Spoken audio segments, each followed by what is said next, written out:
umthombo wesibusiso wena wokudunyiswa imifulo eyombusa ifanele ukubonga ngifundisa ukuhlonipha umusa wakho kimi eyami inhliziyo yonke ngothando lwakho kimi mina ngizozifundela ilitshe lokuphepha ngomsa wakho othembela ekufike ekhaya uJesu wangingenisa emhlabeni owakhe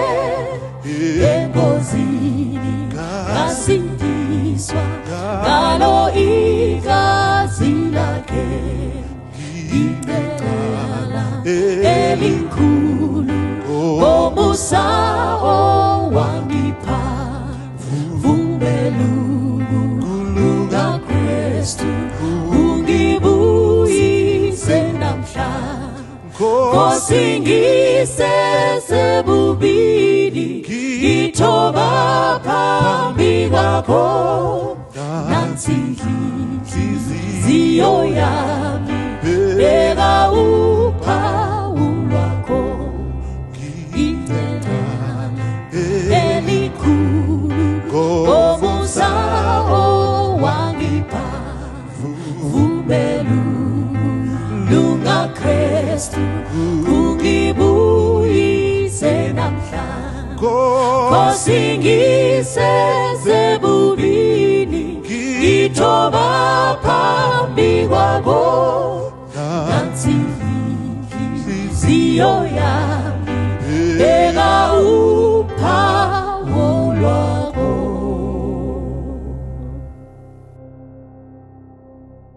Vaziwai vadiwa vateereri nevatariri vedu tinoda kukuchingamidzai pachirongwa chedu Virtuous Woman.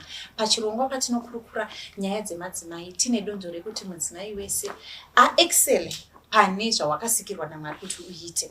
Chinhu chakakosha munoziva kuti Miles Monroe ane statement yakataura achiti the greatest tragedy of life in life is not death but a life without a purpose.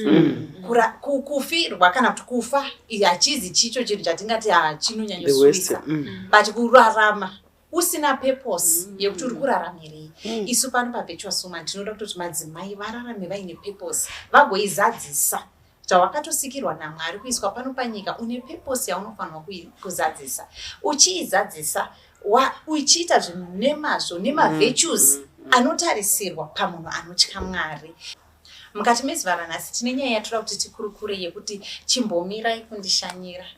Inyaya inogona kuti netsei kuitsanangura asi toda kuti titoibata because kune zvinhu zvakawanda zvekuti munhu anokwanisa kutomboti tichida kukushanyira asi munhu ototi makasi chimbondipai space yangu zvinotambirika here zvinoitika here tingati kudii nemunhu akatoti chimbomirai kundishanyira nekuda kwezvikonzero zvakasiyana zvatichada kuti tikurukure nezvacho panapa. Zvikonzero maybe zvinogona kusa kuti munhu pane urwere pane rufu chairwo rwaitika munhu oti chimbomirai kuuya kuzobata maoko kana kuti munhu muzvere abva kusununguka utoti chimbomirai kuti zvinhu izvozvo toda kuti tizvitambanudze tione kuitika kwazvo nekutambirika kwazvo nepekuti tingaite sei because zvinhu izvi zviri kutoitika pakati pedu. Ini ndinonzi Dr. Alaisa Mbiriri, ndiri maimufundisi ndinotofarira nyaya idzodzi kwete kuti ndinofarira kusashanyirwa. Tata shaya.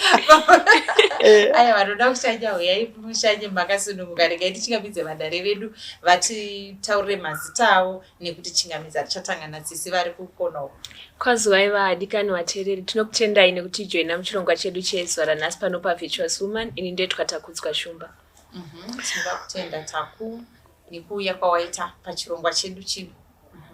Kwaziwai vadiwa vatariri nevateereri vechirongwa chedu cheVirtuous Woman. Zita rangu ndoitwa Mai Ngwenya.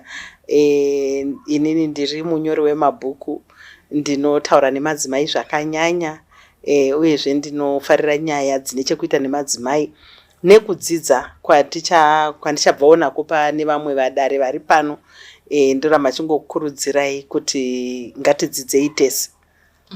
Yes, tinoda kutenda. Mabhuku enyu aripi? Tinoda kuaona mabhuku. Ndinoakanganwa mufunge, but mabhuku aya ticharamba tichifamba nawo. Maisei paAmazon vatikutoita kuti mabhuku aya muri international figure mama. Saka vanhu vari kuda kuti mabhuku rikakaradzi ringori kuZimbabwe azvichaenderani nestatus yayo. Aiwa, tazvinzwa tiri kupagadzirisa. Tinotenda. Kwazwai vadiwa vateereri. Zita rangu ndinonzi Sandra Manomano. Ndauya kuzotaura kuti kushanyirwa uku kwakamboita sei, kunorambika here, kunobvumika here. Kubatsirana kwatinoya kuzoita tichionesana kuti todii. Yes, tinoda kutendai mai Manomano nekuuya kwamaita. Kwazwai vateereri, ini ndinozi Gogo Neli Chiwandamira. Mufaro wangu kuuya mukati mechirongwa icho chimbomirai kundishanyira. Andofunga tichafara. Zvinenge zvamboita sei tichingotorawo neage difference kuti ndiri gogo chimbomirai kundishanyira. Zvinobuda here. Inobuda here. Muzukuru wenyu Gogoto chimbomirai kundishanyira. Saka anyway ndinokukwazisai mese vazukuru vangu kwese uko muri. Ndinokukwazisai zvikuru. Kundimisa chimbomirai kundishanyira. Pane nyaya. Mabatikada. Vanenge vaita vakecha mafeelings ava. Alright, ngatitoende panyaya yedu. Zviriko here maingweni zvekuti munhu anogona kuti chimbomirai kundishanyira? Zviriko, asi pamwe zvinogona dero zvikasataurika nemazwi. Okay. But situation yake inogona dero iri kumutaurira kuti chimbomirai kundishanyira, kana azoita zviwindi zvekuzvitsanangurira iye ega, ndopaanogona kuzotaura kuti chimbomirai mazuva ano hazvisi kundiitira zvakanaka. But zvinotaurika futi kuvanhu vaone ukama nawo. Asi dzimwe nguva zvikazomanikidza unochizotoudza chero neva usina ukama hwaka uri pedyo nawo, because panogona kuita pamasituation kurwarirwa chaiko kumwe kwokuti kunokuita overwhelm iwewe wachona. Saka kushanyirwa manje hachiso chinhu chandiri kuda panguva iyoyo. Ndine zvandoda kumbotora take care of ndiri ndega.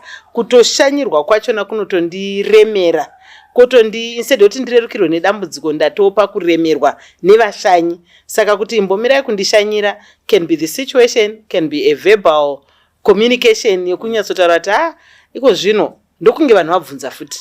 But ndofunga tiri kusvika pakudzidza sekutaura kwatiri kuita kuti vanhu havambobvunzi, vanongokaruka vasvika. Asi chimbomirai kundishanyira ndofunga chidzidzo chakanaka nhasi. Zviri kutaura maingwenya ndizvozvo. Chinodariso isituation. Handingangoti chimbomirai kundishanyira pasina chiripo. Pamwe ndabva kusununguka. Abva kusununguka muzukuru waGogo Nela. Abva asununguka. Obva ati chimbomirai kundishanyira. Ndoda kumbobhonda inini mwana nani nababa. Isituation iri kuvadariso. Maingwenya vataura urwere. Pamwe kufirwa. Ndabva kufirwa nekuda kwekuti ndiruda kumbozorora. Hakusi kuti handisi kukudai. Pane pamwe patiri kuti vanhu vanobva wauya zvekuti ndiwane zororo racho rekumbozorora. NdiGogo Nela washaikirwa nezera ravo, vari kuda kumboti vaite sei vazorore.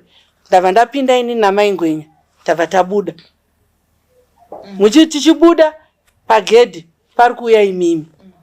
Hapana patinouya nguva yakaita sei yakafanana.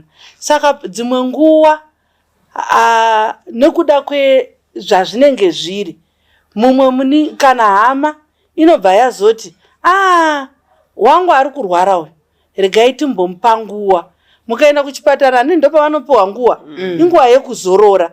Isusu patinosvika pamubhedha paya mukatarisa, hatineti kutaura uri kunzwa sei, wazoita sei, hatineti. Wandiziva here inini, uri kutondiziva. Anoneta. Saka chimbomirai uya haazi wekutsamwa, but pamwe tiri kuda kuti munhu arikafi asvike pari nani ndokuti tizoti huyai. Kana mumwe anobva ati chimbomirai ndiri kuzouya pakati tobva taonana. Ndandiri kuti chimbomirai kundishanyira iri situational sezvavari kutaura iyi, but dzimwe dzenguva isu werudzi rwedu ganda redu iri hatigoni kunase kuinzwisisa kuti ini ndafunga kuti ndode kuenda kumba kwa mai Manomano ndanzwa kuti wari kurwara ndosvika pane meseji yekuti zvanzi chimbomirai kudini kuuya kuno. Dzimweni dzinguva ndinotadza kuzvibata but kana kuzvigamuchira, but ndinoda kuti nditi pane degree munhu achizvara anosara nechimwe chimiro. Chimiro icho chinogona kumuta kuti pachimiro pandiri mazuva ano handisani nda kukwanisa kuita ABCD. Saka ndikati vamwene wauye kana kuti tete dai ndamboti simbei chimbomirai kundishanyira tete ndozokudaidzai kana kuti chimbomirai. Umwe urwere chaiwo une digiri yekuti wakatonyanya zvekuti unoona kuti shuwa mai wemu yes tinoda kuona mwana wedu achikurwara maningi and wati wakadiwa, but kana paita shoko rekuti dai mambomira zvinondipangidza kuti wane humwe urongwa hwavari kude kuti waite kuti chimiro cheurwere chidini chiite zviri nani kana kuti chinge chichionekwa chapari nani kuno kuti usvike zvakadini achimbomirai kundishanyira kuti kusvika ndadini tambogadzirisana pano pamba panapa. Munotaura zvakanaka. Peposi yekushanya muurwere kana kuti munhu afirwa kana kuti munhu abva kusununguka ndeyei? Takuona uchinotaurisa. Alright, again ndichibva ndabatanidza mibvunzo yenyu iri miviri ndotangira pane iwa mabvunza. Kazhinji vanhu vanenge vachiti vakunoratidza rudo rwavo sezvambotora nagogo kuti culturally culture yedu isusu vanhu vechitema paitwa kuti munhu akahwirwa nedambudziko vanhu vaiti ngatikokirane ile way yekuti tiri kunoratidza munhu wedu kuti tiri kuchema pamwe naye kana kuti tiri kufara pamwe naye for whatever occasion yaita sei yaitika. Saka ibelief yekuti kana mumwe wedu kana arwarirwa ngatinde tinomuratidza rudo tichinoona kunomuratidza kana kuri kuchema pamwe chete naye kana kuri kungoona kuti vari sei iri way yekuita sei yekuexpressa rudo rwedu kumunhu tisingazomention vamwe vanenge vane mamwe mareasons ave kunoona maagenda avasina kuita sei asina kunaka. Ndofunga futi ndiri paagenda iyoyo ndozvinotyiwa futi nagogo kuti ndozona message yekuti kwanzi kwarwariwa asi ndanzi ndisauya kuti ndini ndaroya asi ndiri kunzi ndini ndatakonzeresa urwere kana kuti asi ndiri kunzi ndakatya munhu afa uyu. So shuwa inyaya yakaoma inounza mibvunzo yakasiyana siyana. Now ndichidavira mubvunzo wamatanga kubvunza kuti zvitomboriko here hongu zviriko asi zvisiri kubvira pakuti pane zvakashata on the side vanhu vari kushanya vachiuya asi kuti kazhinji it's all about the person ari musituation. Vanhu takasiyana vari kuuya kuzoshanya vari kubhiliva kuti munhu kuti anzwe kudiwa anofanira kuvingwa nevanhu. Asi tikatarisa izvezvi tichikura kune nyaya dzemental health nenyaya yekudzidza nemapersonalities evanhu zvakugamuchirika vanhu takasiyana. Pane trauma group evanhu pane anonzi vari introverted nevanhu vari extraverted. Kazhinji vanhu vasingade zvevanhu vanhu vari mugroup reintroverted. Vanhu vaya vekuti akapinda musituation inomuita overwhelm kana kuti inomuta ave so emotional they tend to withdraw from the outside and vanoda kudila with the situation vega kana kuti maybe with the close kana kuri kuti pamwe ende kana tichiti situation hatisungobvira dzakashata tikupa an example kuti munhu abva kutobatsirwa chaiko iyo that excitement can overwhelm them zvekuti ari kuda kuita absorb zviri kuitika maybe kuti that's the husband kuti aona kamwana kedu atinzewo tindoitwa kuti akaminaka zvino kana pakauya gogo kuti maiwe akafanana neni chitomupai zita rangu now ivo vari kuda kuita their own time yekuita absorb this new gift that have just been given asi gogo vakutouya muroro kuti maiwe mbuya vakuda kundipa zita ravo ini ndine rangu. Nyaya yakaoma zvokwadi asi kazhinji vanhu vari kuuya kuzoshanya hakusi kunzi ndimi makashata asi kazhinji it's all about the person ari musituation. izvezvi tichistudy nyaya dzemental health nemapersonalities tine two main groups dzevanhu. Tine vanonzi vari introverted nevari chi-extraverted. Then vanhu vazhinji vanobringa nyaya yekuti chimbondimirirai kuti sei kundishanyira, vanhu vanopinda mugrupu reintroversion.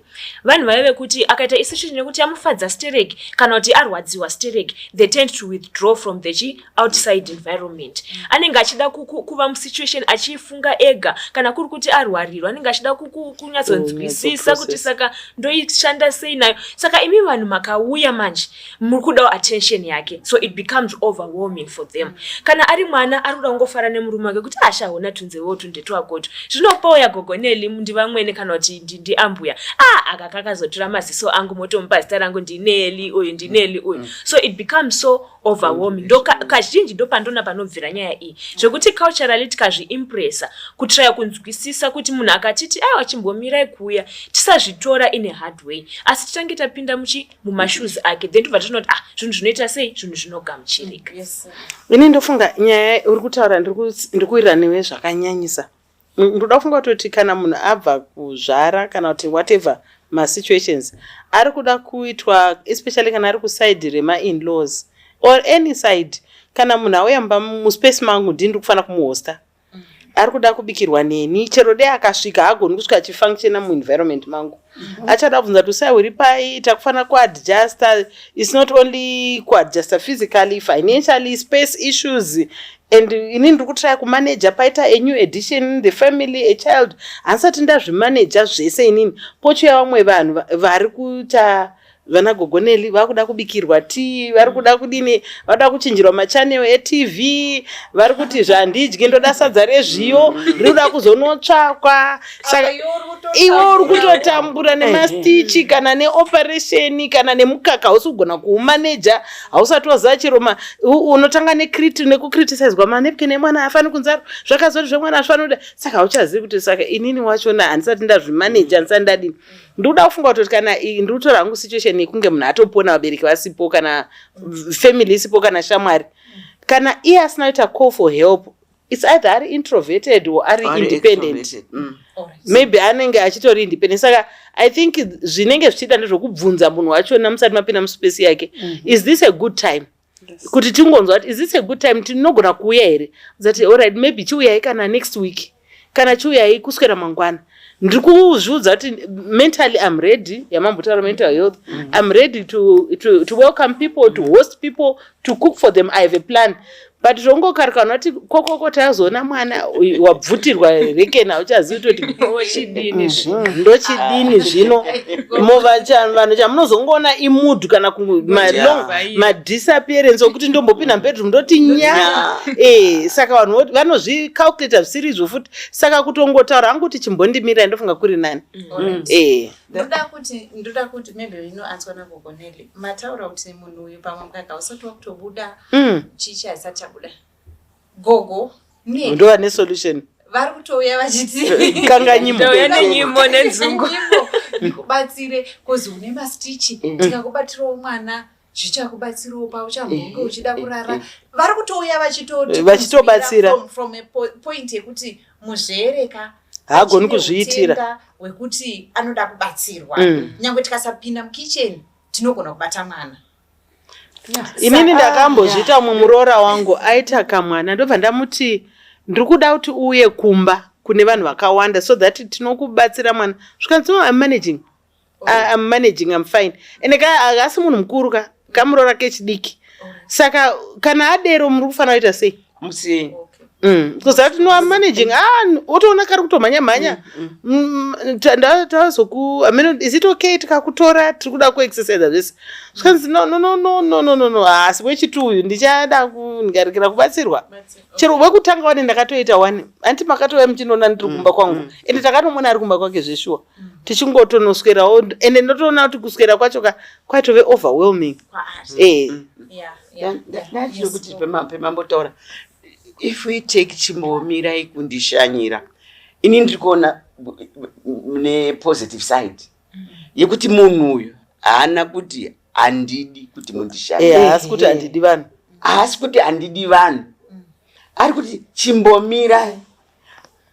Of course haasi pa time frame yekuti chimbomirai for what up to when but inini ndiri kufunga kuti ngatirespecte that decision yaita kuti chimbondimirirai until ndozokutaurirai kuti zvakati ukaitora positively ndinofunga munodetserekana ataurirwa wacho neataura because vamwe vanoti kana zvanzi chimbomirai kundishanyira communication inobva yatozigwa muroro akanditi ene takutoudza nevamwe vatiri kuda kuti vauye saka pandinotaurira munin'ina wangu kuti ndandakuda kumboenda kuuk kakumbonoona muroro akasununguka zvino zvakanzi chimbomirai kundishanyira anobva aitengawo munin'ina uya manje muroro wasisi wangu hadi vanhuka akabva avadzivisa ndinofunga kuti ka ukataurawo kuhama dzako nekushamwari dzako kuti shuwa muroro wangu akati achandidedza kana ready. Okay. Yes. It's how you package it. Full package. Haikona kuti utaure zviri negative. Because kataurire kacho kounoitira hama dzako kanonga munhu atopara mhosva. Yeti zvemambotaura doctor kuti amweni anogona kutoenda ikoko torerutsa zviri burema pamba ipapo until kunga watosvikapo kana watogamuchirwa kana watobvumirwa kana pane zvodo kuti ugadziriseka wotogadzirisa nekuti wabvumirwa kwete kuendepo usikuti munhu ari kugadzirisa upenyu hwake ngatibvume kunyange dai tichiti tiri vanhu vatema kana anogona kudaro ari mwana wako wekuzvara anoti mamaka chimbomirai muri kuZimbabwe ikoko chimbomirai kundishanyira akona kuti mwana wangu andidadira aiko ita zvataurwa izvozvo I think it's high time to accept the reality yezviri kuitika mukati menyu mukati meupenyu kuti kune zvikonzero zvinoita kuti munhu ati chimbomirai murwere atori overwhelmed because kazhinji vanhu vanoshanyira murwere vamwe vacho ndo varoda kutosvikosevwa ndokazhinji mukapinda mambango chero de mukati ndomiramira ndinotongopinda mukicheni ndochitongobika apa ndokutoziva kuti apa masicha achiri kurwadza kana kuti opi chiri kudii I'm still adjusting to the cycle yemwana achiri kumuka usiku zvese izvozvo zvinoitika pamafirst few days asati atoadjustana nini nemwana but paudhoktaka paunchai chaizvo kana biblical mudzimai achikubva kuzvara anenge achinzi she's unclean and semadzimai mukanase kuzvibata soka kuti iwewe unase kuti kana tinodetsera hongu but kana ati chimbomirai you must take your mind ahead kuti sure and for sure munhu achikuda kuzvigeza zviri nani achikudari hadi kuoneka ari in that situation iwe ngobhilivha kuhelpless handiti kaoneka kuti ngatingobvuma kuti munhu ikawo sure andokuzoneka akuna sozvigezaka and unoziva kana munhu azvara ndokutaura pauzvere dumbu rinosara rakadari uchionekwa no unode kuoneka wadzoka wamunhu panzvimbo pako wakufambawo zvakanaka ini ndiri kuda kutaura vanyanyobata pamuroro asununguka ini ndiri kuda kubata pane munhu afirwa ashayikirwa haana kushayikirwa ari ega pamwe washayikirwa nehama nehanzvadzi kana nemukoma pamwe nemurume uri kuda pamba pakazara vanhu handipa paine nhamo wabva kana kuti wabva waenda uri kuda kuzorora uri kuda kutambira kuti ndezveshuwa patiri kuuya isusu vari kuzoshanya wacho hatina nguva yatinotaura kuti tiri kuuya kana tiri aiwa tiri kureva munhu atoshayikirwa atovigirwa ko ine tiri kuenda kunobata maoko zvetiri vakoma tiri kuenda kunobata maoko but munhu watiri kunobata maoko kana kuti anga achirwarirwa ari kurwarirwa uyoyo ari kudawo kuzorora pamwe pataini yeurwere tototora urwere hwacho huripo munhu wacho ari kurwara aripo usiku munhu urwere hwadzama kwaedzama kuseni patiri kutaura apa ndana gogoneli vatoripo vauya kakumwana wavo ari kuita sei ari kurwara saka pamba pakatozara already ndiritori nehondo yekuya kuzoita sei yekugadzirira vanhu vari pamba vari kuita sei isi tabva tati gogogoi ende hatifonerani ka kuti handei pamwe chete ini ndichazoenda nenguva yakati hatisi kuziva kuti munhu uye ari kudawo kumbozorora patinosvika tikaudzwa kunzi garai kudining mwoyo mai vacho vakatooma mwoyo vari kutoramba kuti tione murume wavo kana kuti tione mai wavo vari kurwara hawasi kuda vari kuziva zvavari kuita mukanzi namatirai murumi iyo namatirai mudining munotoenda makatogumbuka hatina kumboona murwere wacho ndosaka paakuzosvika chimboti paichi ine ndodatara pekurwara neexperience dzangu dzakawanda wanda dzekuchengeta varwere pamba pangu. I looked after my mother for years wakashayika 2011, looked after my husband muna 2013 and he passed away after a few weeks. Looked after my father. Saka unoona kutoti pavanhu paunozosvika pamwe pokuti unoti imbondimirirayi kune vanhu vanouya nevanhu vatsva vasingazivikanwi nemunhu uyu. Saka you then wonder kuti okay yes maybe iwe wacho uri kuchengeta murwere ka hausi kutombovaziva vanhu vacho vari kuzika mwani auya navo. Saka iwewe uri kucaregiver nemurwere mese muri kuintroducwa muenzi uyu. Ende makushaya manje kuti alright saka uyu tichaita sei nayo. Imimi wachona dzimwe nguva mamusiri kutombo baba wako pamwe havasi kutoziva ndodataura yababa wangu havasi kutomboziva munhu wachona uyu. Inini havasi kumuziva munhu wangu inini. Isu tikuziva maingwenya katika ngonzwa kucheka maingwenya varwarirwa. Saka paunozosvika kuti chimbondimirira unenge waitawa overwhelmed kuti vanhu vari kuuya ka vese vari kuda vari kuzobvunza semubvunzo. Saka zvakatanga rini saka muri kunzwa sei 10-30 minutes later makadi baba timbonamata munamata watiri kutoda zveshuwa but ukauya every 10 minutes ka wakutotirwarisa iwo munamato.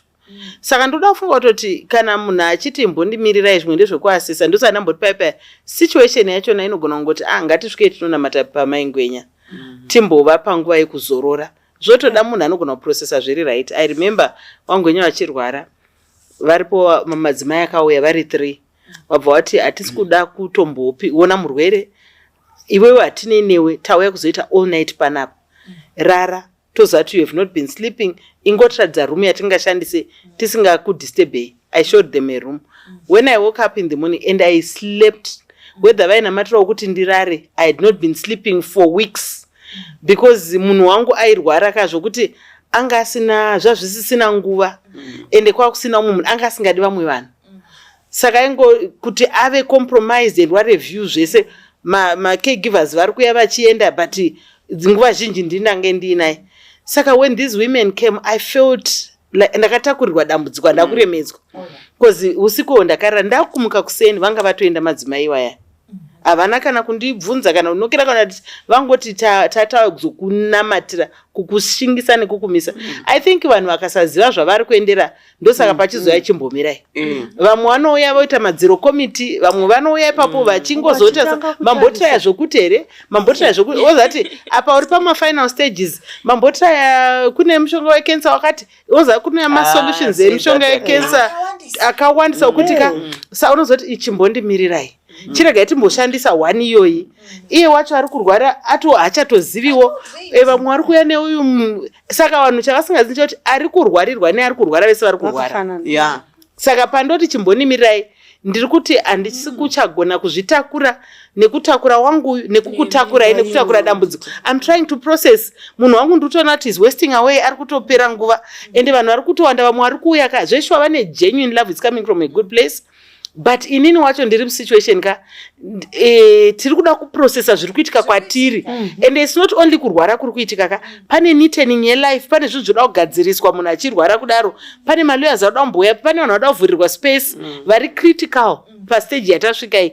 Saka vanhu vanenge vakawanda vemunamato veukama verudo munogona kuti unogona kungoti chimbotimire chimbomirai technology yawanda chimbotimirai. Saka apa ngatichiende tazvinzwisisa nditika kuti it can be overwhelming. It can be. It can be overwhelming. Uzvere unotokuoverwhelma.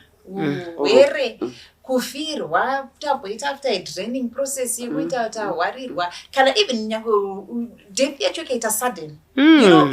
Chero ikaita ndichitori in a state of shock. Ndokamba ndichabvunza kuti saka pava chii chakaitika. Zvakatanga rini kwezvi? Saka how best now should we balance? Because isusu tatonzwa announcement. Tiri kutorwadziwawo. Kutorwadziwa tazimaingwenya vari kurwarirwa. Nditika tikavaona tinamate navo tivasimbise. Saka inoda kuti maingwenya. Ndezvavakamboitawo kwangu. Inida kutototi pandikutoona time palunch rege nditomhanya kumba kwamaingwenya. Anditi saka nekuti ndikutofunga kuti ukama hwangu namaingwenya hausi wokuti ndirege kuenda. True. Pakazoitika chaitika ndinobata maoko sei ndisina kuenda kunovashanyira kupa vari kurwarirwa kana kuti titi uya asununguka mwana rege nditoenda. Saka how then do we strike a balance on uyu munhu antimunoziva kuti kuya unogona sapadhoche chakanzi do not disturb. Saka oita seiko, is it the person's initiative or inini semunhu arikuda kushanyira munhu? Tisu tinomubvunza kuti touya here zvinofanira kufamba sei apa? I think tiri alright. I think the first step, let's not make use of assumptions. I understand tinema beliefs in the way that we have been doing things. So we have agreed and we have seen nekutsanangura kwazvaitwa kuti aiwa zvinhu shuwa pamwe tatangoita chichairira but hazviiti chekungoenda andidika. So number 1 sezvamatotaura, yes it's very very important. Ndibvunzei kuti ndikukudai here kana kuti handisi kukudai. No, I don't mean like you literally ask it that way. Kungoti ko takakana nenhamo dzababa. Can I come and see you on such and such a date? Then wait for a response. Kana uri munhu anoona response anogona kuti yes it's okay you can come, anogona kupai time kana kuti yes it's fine you can come, then imi munoendawo mune mwoyo wakasununguka. Then kana kuri kutiwo answer ikauya akati haasi kukwanisa kana kuti akashifta a date, let's take it really light. Kazhinji munhu ukamubvunza akuvharirei panze you negotiate kana on a day rawaproposa asiri free anokwanisa kupai another day and it's a win-win situation. Then number 2, abvuma alright kuti uyai on such a date, please let us not be my burden. Sure mongoenda 1 2 tsapata you have nothing. Kune murwere munongosvika muri imi nemunamato. Let's try to be honest. I'm not saying namato wakashata, but in such situations pane zvinhu zviri kutostraina. Even if it's a good thing like a baby, sure, don't just come. You want to celebrate with us. Sure, even in the Bible, those 3 wise men, wakaenda no celebrate the birth of Jesus with gifts. Because munhu uyu arikuda kuratidza kuti one muri kucelebrate at this birth, and also now please let's normalize getting something even for the mother. Because mwana ari kutodiwa kudhara ende mwana apa angori mwana and auya in this agoni kukutenda akana kuti hana iye ndatopiwa attention, but in that time munhu achangobva kubatsirwa mind wari pa a more critical position than the mother. So just get something, it can be fruits or something, but my point is imi muri kunoshanya musaiva maburdensome visitors, ndosaka muchizorambidzwa kuenda because muri kusvika pano anotanga kuisirwa kapi mukuda kutanga muchinobikirwa sadza mutoti zvinomungandisira kachingwa ndimupire munotonedza futi. So at least kana masvikawo ipapo just assess the situation, find out kuti offer to help. Kana pane pamunoona ngepane you look tired, can I do this for you? Don't worry, let me prepare. It seems like I'm lombodga, can you drink some water? Show care, show concern. Please don't be my visitors ari burdensome. I think zvinoti help to balance.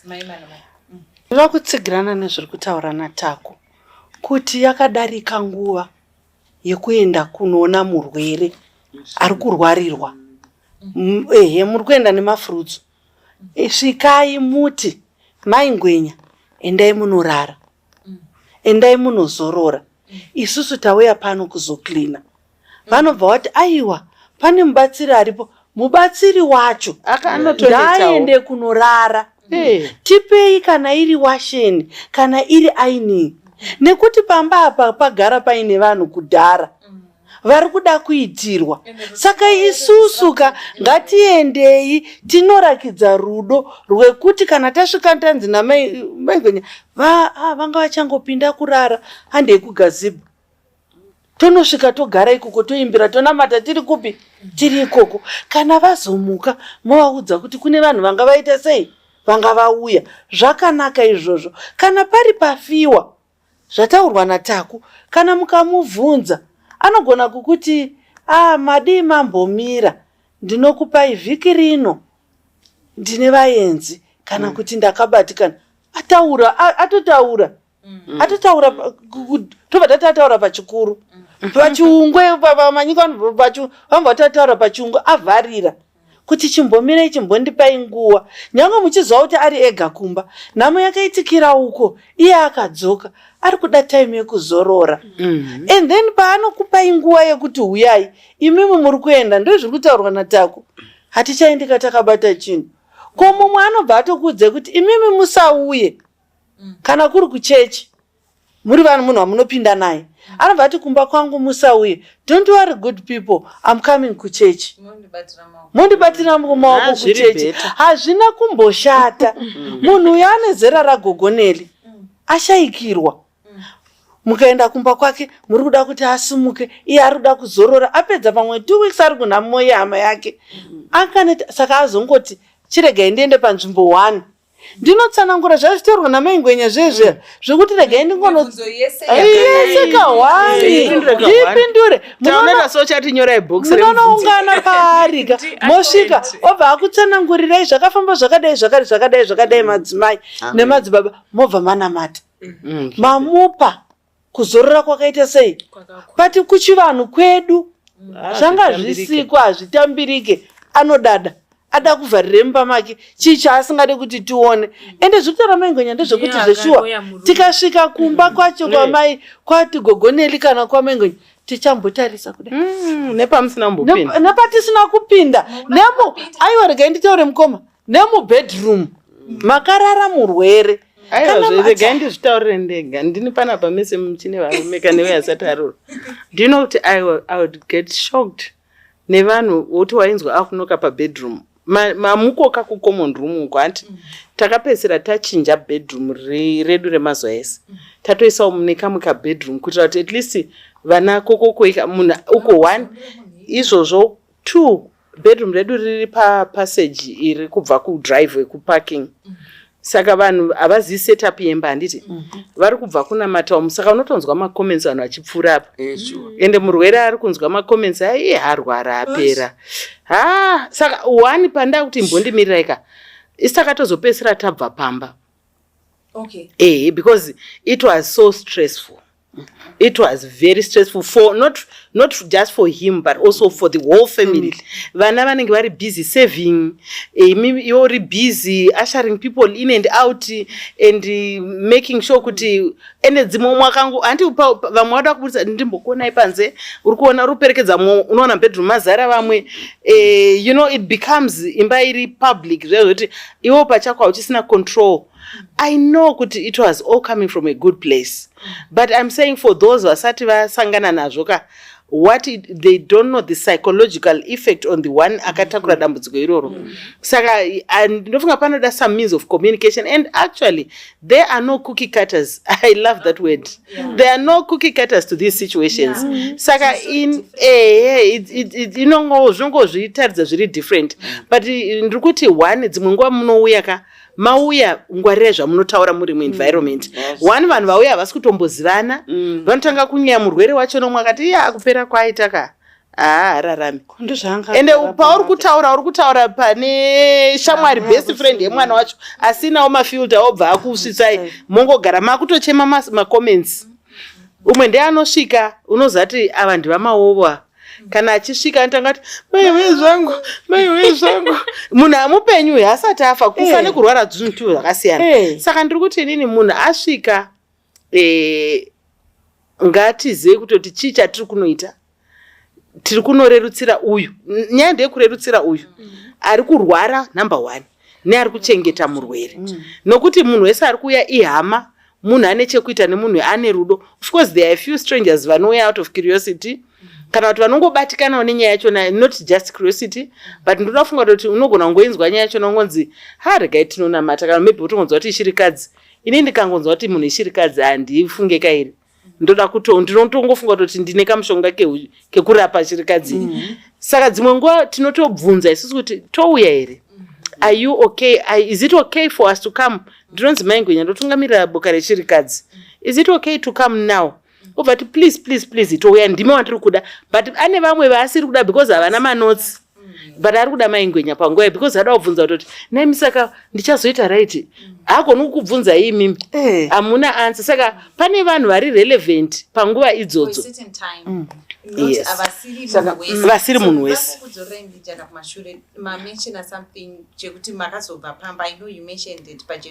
Yes. Was it a way of yekuti chimboti mirirai or chimboti by space or chimboti to create our own time? Because for sure imimi as a family mama garamuri people are well known. Yes. Saka kungonzonze vangwenya varwara munhu wese. It was all different from every and out of love. We were showered with love. But what happened was vangwenya vangava cancer yanga spread to the chest. Saka kutaura manje. Saka hakuna munhu aigutsikana nokutaura neni ndisiri kurwara. Aida kutaura nemunhu ari kuda. Ende umwe ainge vanzwa nyaya period yavapuwa iri short. Saka they wanted to say goodbye. They wanted to see for themselves. They wanted to show him kuti uchararama. It was all coming from a good place. But iye murwere ndiye akati komadi kutaura nabamnini ndimbobva panapa. I'm overwhelmed. Andichagoni kuramba ndichitaura, I'm tired. Saka handifungi kuti vanhu vanozvinzwisa kuti handichagoni kuramba ndichitaura nawo. Because remember katabisa main bedroom, taisa muspare bedroom, but still hazvisi kubatsira. Saka ndopatakazorongerwa nekubasa kwavo kuti no, timboenda. And isusu we were just going away for 2 weeks. We thought we still had time to come back and live some more time. Those 2 weeks were the final 2 weeks. But they were painful but good for the family. You had your time. We had our time. Say family. He had time to rest. We had time to talk because ukukumba kwatatirika tatisina kana time yokuti waigona kumuona makuseni uchingopinda uchidongorera uchipinda negroup iri kuti uri kunzwa sei zviri sei, maybe uri kupinda nechikafu moti ndipei nini. You know, everyone wants to do things for him. And iwo wachonaka ende vanhu vari kudero ihama dzeropa dzako nedzake ende kuti urambe nemunhu hazvichaiti. Saka kubva kwakatibatsira kuti isusu, because he then kept saying I want you to see what's happening to me and ndiri kutozotaurirwa. I want you near, I want you to see. So because ndaimboita maschool run kusvikira one of my sisters ati no my guru, I'll do the school run. Sikanzi mo iwe ngogara ipo panapa handidi kuti udzwe, handidi kuti madokta akudze progression iri kuitika, but I don't think I'll last 2 weeks. Saka it was yeah. All right. Mataura chinoda kuti tiende pahama dzeropa gogo muchapindura. Hama dzeropa idzi dzepadhuze. Vekuchechi tinogona kuvati vakanzwisisa vakavhunza kuti can we come? Nditika. But there is no way amwene vakandivhunza vanzwa kuti mwana wavo ari kurwara, mwana wavo votakura mabhegi havabvunzi votosvika. How then do we deal? How do we balance? Yes. How do we balance? Because ava vekuchechi it's easy. A friend it's easy kuti asha wait the moment. Saka ini ndanchide kuti ndiyo saka pane lesson yacho iyo iyi kuti tibetserane tidzidzisane. Yes, mwana ndiye wangu. Kana ndati ndakuenda kunoona mwana, inini nemuroora wangu, relationship yedu inofanire kuti tinzwisisane tese kuti pano taita chii pamwana wangu murwere. Aiwa handina kuti usaenda, unoenda. Dambudziko nderekuti mataura mwana wangu, vanhu wetiri kurambidza munoziva kuti kuno vanhu vanoprescribe medication.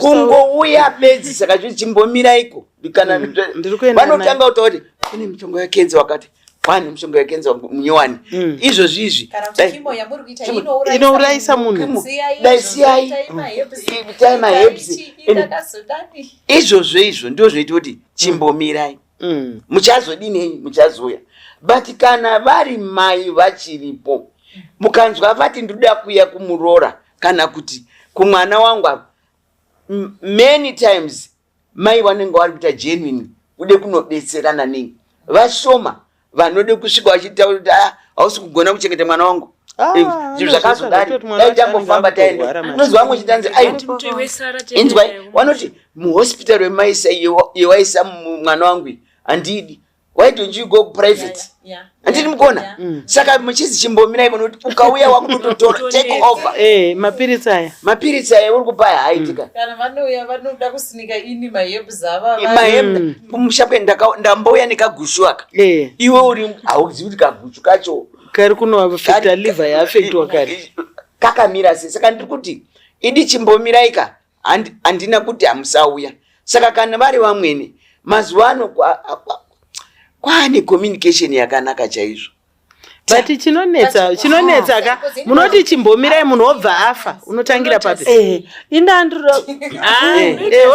ndati chimbomirai munhu obva azochifa ndotangira papi chero ndiri murora ari kuasesa situation ini toda kushandisa case study yamaingwenya vakatombotora time vanhu vaiuya vakazosvika papoint yekuti no this is now way too overwhelming havana kungotanga from the word go kuti chimbomirai vanhu vaiuya tikazosvika pekuti urwere hwakura and we now need private and katatoudzwa kuti munhu asara nelimited time doctor vatoti limited time zvino limited time yacho yatodraining nehama nevanhu vese vari kuuya saka ngatichiitai our exclusive time as a family saka at which point maybe should this chimbomirai come because muzvere angangotiti chimbomirai achingobva kuchipatara here kuti no chimbondipai 2 months but case study yematipa yamaingwenyaka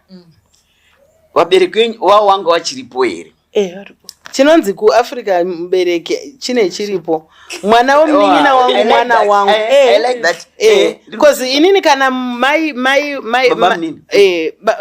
ngwenya lost both parents before I got married na 1986 but mai vanga variko munin'ina wamai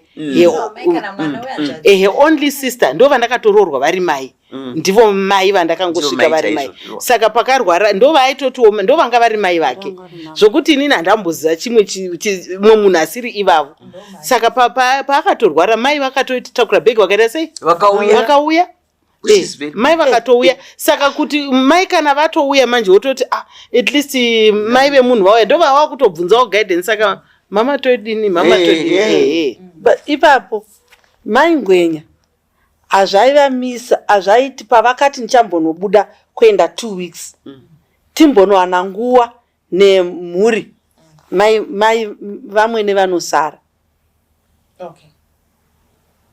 vamwene vanosara nekuti zvinofanirwa kutambirika nekuti mbuya titaurana gogo eso ari kumba zvinofanirwa kutambirika nekuti uyu mwana uyu nemukadzi wake nevana vake ndo vaakunoronga nenguva yekuti baba vambozorora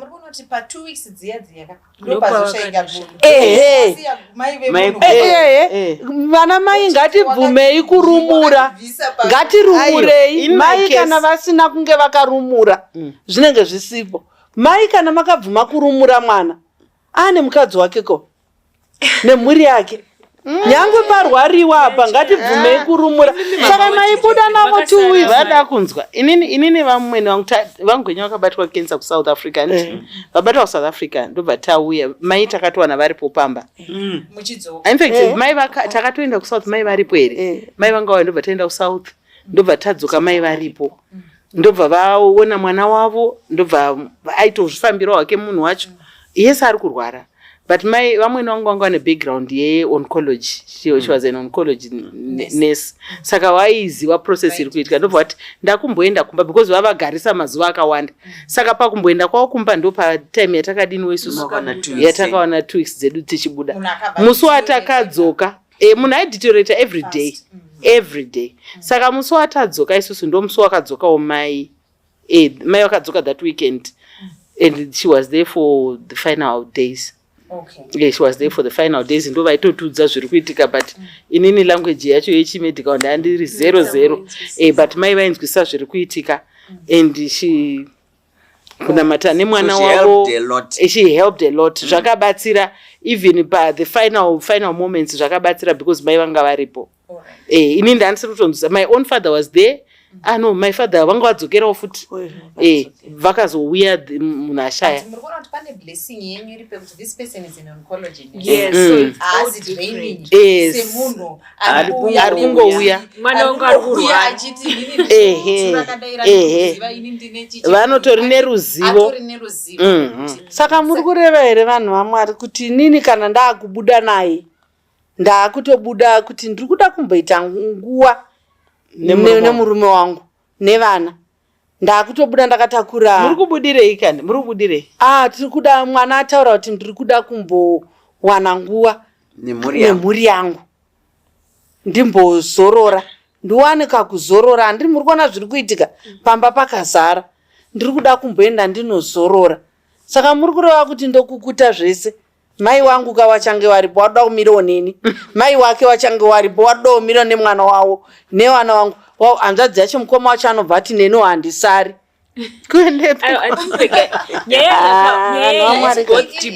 Ndofunga kesi yatapika iri neuniqueness yayo isingagoni kuripitika. Yes. But ine malessons akanyanyisa. A person gets overwhelmed. Ndavati imimi yenyu kesi yekuti chimbomirai makaita zvine strategy yekubva pamba. Anditika saka vanhu pavanongouya maresources aibvumira kuti zvibve pamba. Saka your way of saying chimbomirai was isusu situation ndo yakataura kuti mbomirai. Chero dei vanhu vaiuya takasiya bhuku pamba nevasikana visitors book rine manotes whatever munhu ainyora message yaanoda panotorwa vana rouya bhuku riya rodzokera munhu overenga rodzokera futi zvakadaro. Vakaimbresa kuti tifambirane nenguva yatinayo. Your statement yekuti chimbomirai was through kutobva pamba pacho. But inini manje handina opportunity or resources dzekuti handei tinogara kulodge for 2 weeks. Handitika isusu titori pano pamba ndopedu zvese. Kana kuti ndiri uye wekusununguka haana kwaari kuenda ari kutoti tatomaunta kuti bhedhi yedu tatidzidzisa mwana wedu routine kuzi kune vari kuti atoramba kunosungirwa futi samwana wangu routine yangu in the first 2 months before mama vauya uku kwakaganiza vari kuti ini ndiri kutoenda kuzokubatsira aunozogeza kuti takaita prenatal care. Takaita prenatal care. Ini ndiri kuda 2 months dzangu nemwana wangu nemurume wangu tiri tega. Yakaoma ndikunyatsonzwa kuti ndaita mutete. I think zvinoda mweya waMwari and wisdom chaiyo yekuti assess. I understand on both sides zviri tricky and zvinenge zvichitori depressing. Lese nyaya kana yekuti ndimai vemunhu wacho ndiari kurwara anogona kunge ari mukadzi asiri murume ari kurwara pamwe ndambuya chaiyo kana kuti iyo nyaya yekuti muzukuru auya tise tiri kuda kuzoona mwana. Each family ine zvayo zvainoita zvekuti uri muroro ungati ndiri kuda kumboita zvecourt bed isu tichida kuzoona kuti rikuvhuterwa zodona tazidzokera nerikuvhute mwana agerwa musoro taenda nevhudzi uyabva adzodzika bandi. No, I had a baby so I know ndaingonzwawo idzi nyaya idzi. So I think balance. Exactly. Matokeo yakakosha yeri kuvhute. Vanotsekerana nenyaya. Vamwe nadari kuvhuterwavo. Uya anoda vhudzi ravo. Anoda meno zvinhu zvavo. Saka inini ndiri kubva ndati no. Isusu we want our private time until the time when the baby is okay. So I think to answer balance, let me just I think to answer panyaya balance honestly zvimwe zvacho ka It's just unfortunate kana family iri difficult whoever ari kuda space yachoka anofana kutozviita not just to say just chimbondimirai pane panomirika asi let's agree kuti pane pasingamiriki kwazvo zveshuwa haungandudze kuti mwana wangu arwara woti ndikuda space ndo respect space because let's say ndarespecta space yako but you need to give me an explanation muzukuru wangu akarwara uchandiudza kuti wakamuitei pa2 months wakandirambidza kuuya mwana wangu akafa uchandiudza kuti wakamupei wanga wakapedza rekuroora wakandirambidza kuzoona uchiti ukuda space nemy wife I'm tending to my wife chimbotipai space ndarega ndarespecta space yako but do you have an answer if something chiri unfortunate chakaitika so I think zvimwe zvinoaplyika pasituation yekuti tina oncologist as a mother and would understand kuti cancer just kills not kana ndine guchu zvimwe zvacho tinozongofa it's tricky but munozatoti dzimwe nguva inini ndinofunga kuti vamwe varwereka vanotofa nenyaya yekuitwa overwhelmed kwekuti vanhu vanotanga kudebata method of treatment method of treatment tomupa ichi here todini ngaabayiwe this one ngaaregedze ngazviitwe so saka munhu ari kunzwa and people are so insensitive at times tinozvifunga not kufunga munhu wachona saka ndoda kufunga kuti situation ngaitiudze kuti mbondimirirai ngati situation ngaingotiudza kutoti ngati consultei munhu ari padhuze because and all of a sudden the caregiver doesn't matter anymore kune vamwe vakuuya and that stresses murwere manje because mune zvamamuchimboona nagono mamuchitaurana muri 2 vakanzwa musoro munomhanya kuarundeo kana kuti munotenga mapiritsi but urwere hwazodevelopa all of a sudden people want to push you aside and that stresses murwere manje kuti saka arikuda kufaitira for his wife kuti ange ari padhuze kana kuti for her husband kuti ko murume wangu hamuchamuconsulti wani vanatsanu ndopakutaura 0 hora kurati matondiraita ofunda kutofa makutodini sama conversations mamwe anoitika around munhu kana kuti whether rufu kana murwere ndosamuchiona pazhinji vanhu vanotonyanya kupatsana stereki patime idzodzo saka munhu anenge achingoti ndiri kurwira kuti vanhu vari kuuya dzimwe nguva vari toxic in the way they process, in the way they say things, they are not kind. Vamwe vanenge vakatokumirira kuti pauchazorwarirwa ndo patoda kuwanira kana kuti paunofirwa manje saka unenge ungoti ungori wega imbondimirirai ende andisho kuti zvakare munoziva kuti mukati memahospitals vane nzira dzavo dzekuti chimbomirai unonzwa chiti 1 2 pamberi please mawandisa but munhu isusu weganda redu hatinzwisisi kuti ukazozviita kuti matomuroi akuda tawana mukana wekuchiungana ukatongozviita kuti chimbomirai matomuroi ini ndanchide kuti ngatidzisane kuti kana munhu atoenda kuchipatara nekuti ari kurwarira pamba zvinode kuti siyanei kana atoenda kuchipatara teedzai mutemo tsvagai delegation inoende kunoona ichiya chiripota kune vamwe teknoloji yawanda kune kuti mese endi mumhuri tsvagai munhu akashinga anotaura kuti panapa murwere wedu anoda nguva yekuti mana chiremba nezvese zvaanoda zvinoona inini kwete kuti munhu wese anobvunza prescription yacho apa zvimakadhi wakutora chikautiya nai ndiani anondotitora mushonga uyu ngapaonekwe munhu haugoni kuerenga saka ndiri kuti panapa kuhospital kwako kana kuriko vanhu vamwari tisadzadza recently ndakaenda kuhospital wakomana here korido yese yeye noise yakazara kuti nde manesi kungoya pamusoro iyi vanhu vamwari daimba budai mumbosara vanhu 2 muri kuzibudai rumwe riri kupusha kupinda endi riri kusvika munhu yakarara warara sei wakomana indiri kutika time yasvika yekuti ngatidzisane kuti ukanzi usauya kunoku nekuti murwere sei ndega vari kuenda ndevakaita sei kwasarudzwa kwanzi kuti visitors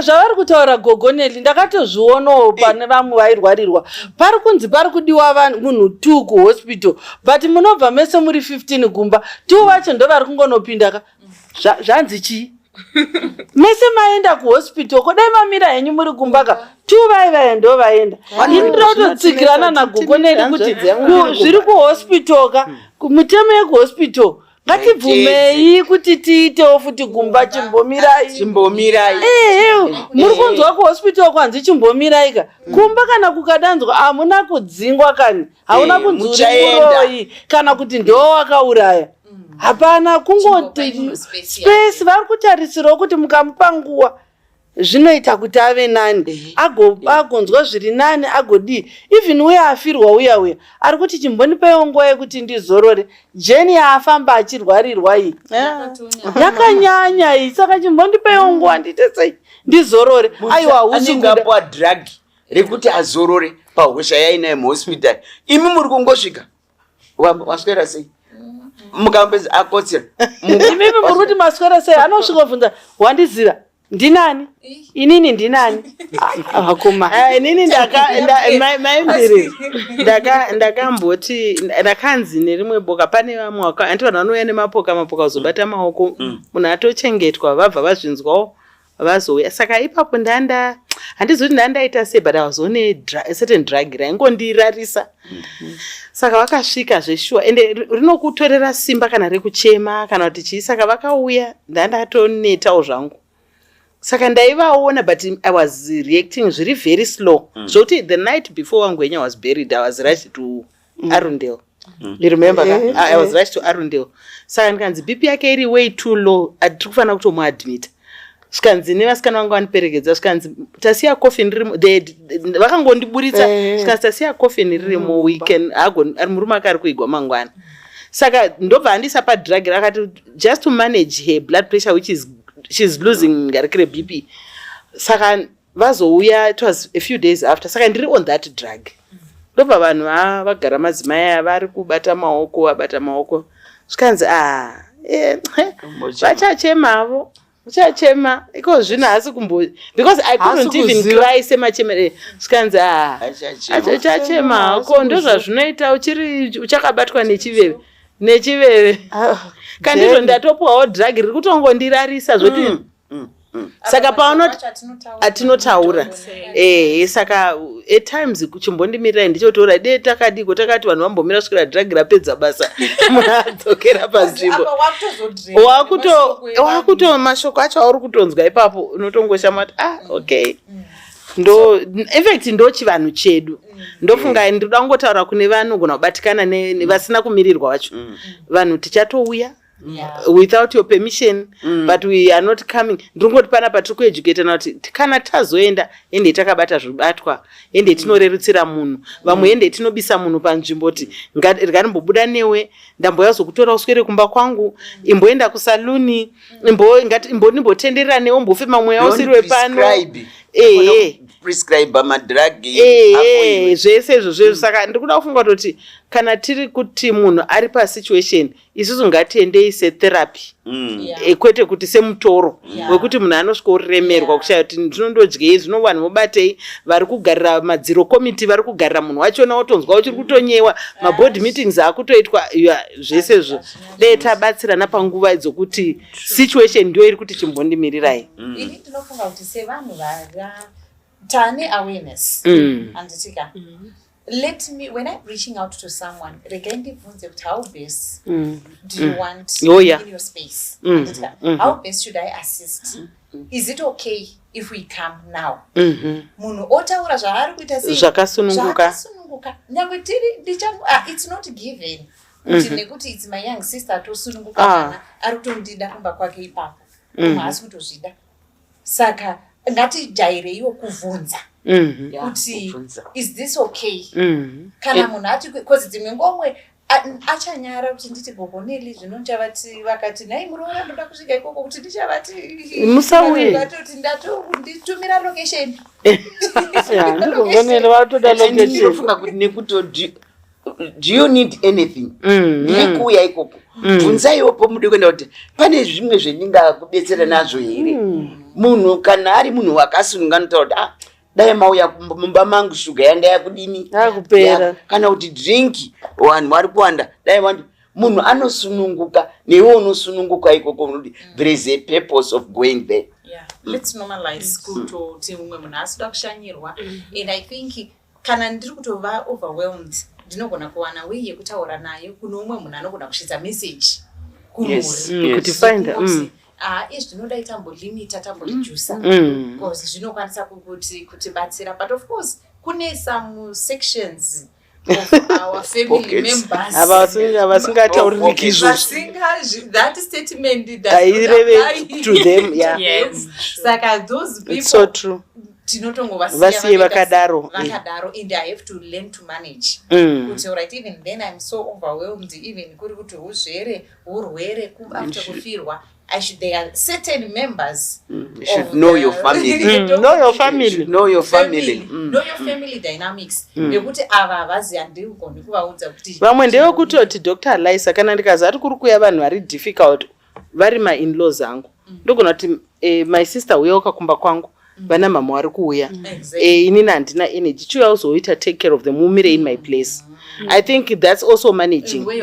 Managing chero dei vari overseas unogona kutongoti kana uine shamwari iri trusted, shamwari my-in-laws angu ari kuuya, are you able to just come and ungondibatsirawo just live in for a day or two kusvikira vaziva zvinhu zvokuzviitira, things like that. I think there's always a way to manage these situations without causing more friction and animosity, unnecessary perceptions, reactions and what have you. I think there's always a way. Ngatibatsirane tidzivisise kuti vanhu vanokwanisa kuva overwhelmed by different situations. Let's have our prayer from Gogo Manumana. Ngatinamate kuna baba vari kumusoro kudenga, tokutendai panguva ino, tokutendai nechidzidzo chauya kwatiri.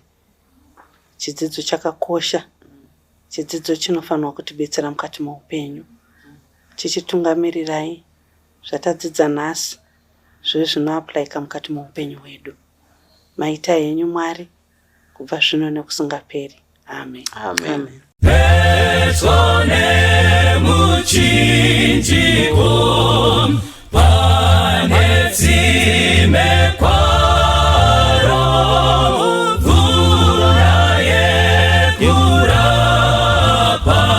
iyo yabva kuna Jesu.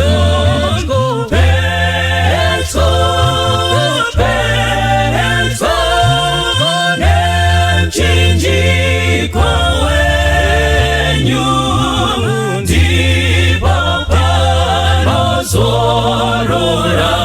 ndiwo moyo wangu wese.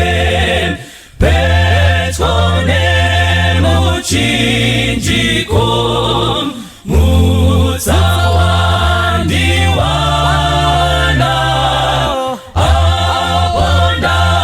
jekeserwa kupenya kwa Jesu. Petro nemchinjiko wenyu ndipo panozorora moyo wangu wese. Petone muchinjiko ndomuona Jesu, ndibatsire kufamba mumavute awo. Petro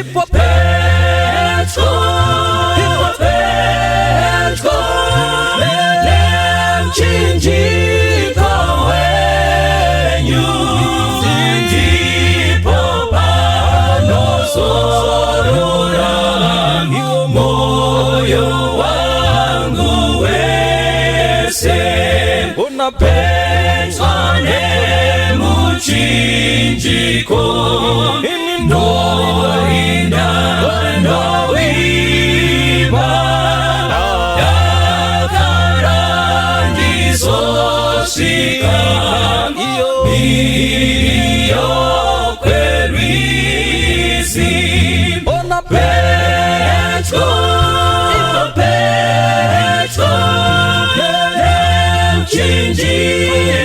wenyu ndipo panozorora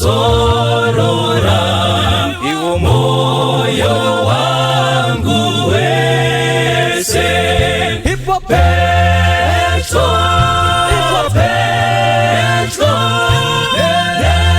nechinjiko wenyu ndipo panozorora